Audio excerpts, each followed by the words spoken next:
Captain Underpants and the sensational saga of Sir Stinks a Lot. Stinky situation.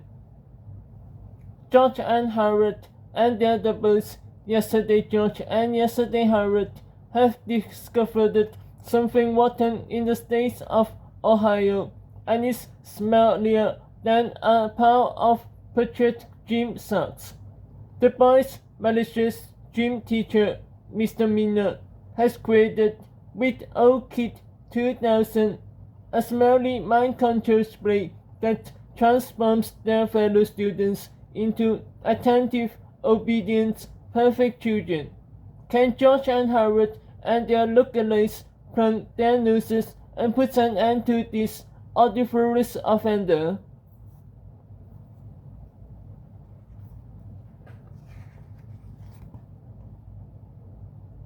Well, here are we again, in big trouble as usual.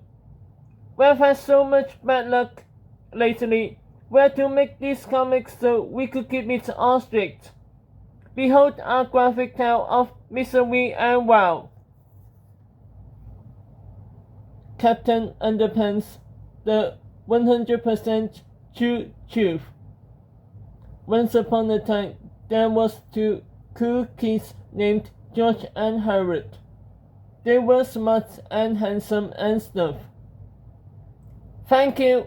Yes, we know. Me too. But they had the meanest principal ever. Name of Mr. Crab. Blah blah blah. One time, Mr. Crab was being mean. You will follow my rules. So they hypnotized him. Not today, Bob. Mr. Crab was under George and Howard's spell. You're now Captain Underpants. Okay. It was funny at first. Look at me. But it got really dangerous really quick. Then one day, Mr. Crab drank some alien superpower juice, and he got real superpowers. Now, whenever Mr. Crab hears somebody snap their fingers, he turns into Captain Underpants. And whenever Captain Underpants gets water on his head, he turns back to Mr. Crab. Blah blah blah. So we got that to deal with. But it gets worse. One day, George and Howard had a really big problem. I got here now. So they borrowed a time machine, and they went back in time to fix the problem. Hooray! We are smart! But they created a totally new problem. We made a boast of ourselves. Oh no! When their teachers saw two Georges and two Howards, they all went crazy. We must be dreaming. Let's get naked. Yeehaw! Whoopee! Oh no! My eyes! They burn! So they all had to go to the hospital. The only good thing that's happened is that we got 3 new pets. They are half bionic hamsters and half predators. It's been a few weeks since our last adventure. The city has been rebuilt, and things are getting back to normal. But there are still a lot of loose ends in our story. That can only mean one thing.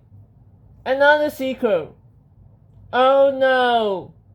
Here we go again.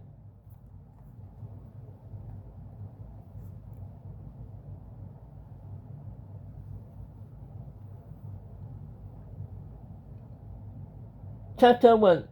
George and Howard and Howard. This is George Beard and George Beard and Howard Hutchins and Howard Hutchins. George and George are the kids on the left with the ties and the flat tops. Howard and Howard are the ones on the right with the t-shirts and the bad haircuts. Remember that now.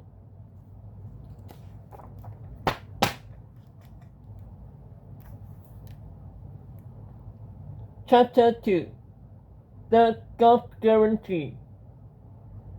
If you read our last adventure, you are probably well aware of how George and Howard accidentally created duplicate versions of themselves. You know all the whys, the whens, and the wherefores, so you're all caught up and ready to go. Congratulations. Good for you. Reading is power, ain't it? If you didn't read our last adventure, you're probably scratching your head and saying to yourself, "Hey, myself, what the heck is going on here?"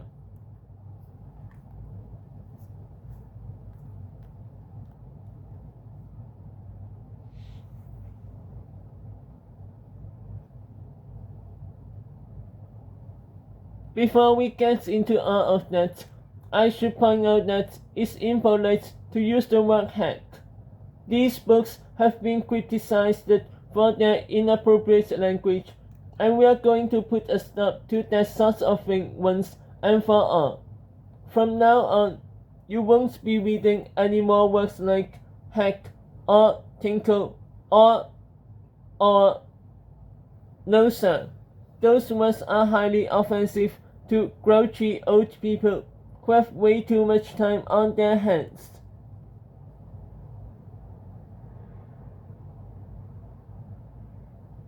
Some restrictions may apply, void where prohibited, except on pages 44 and 48.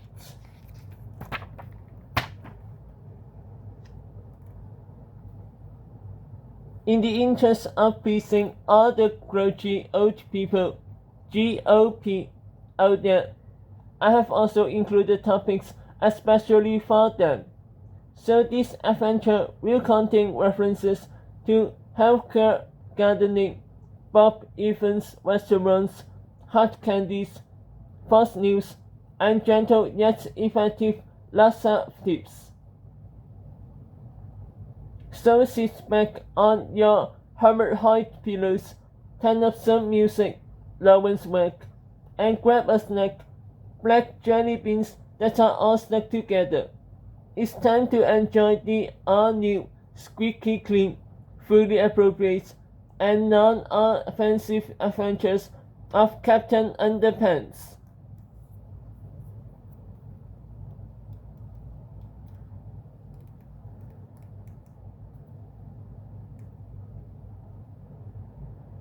Chapter 3. The Species Who Knew Too Much. We all know that it's good to be smart. It's even better to be very smart. But being too smart is just asking for trouble. Take human beings for example. We were smart enough to invent gardening and healthcare. We developed Bob Evans restaurants and false news, and we have managed to take hard candies and gentle yet effective laxatives to exciting new horizons.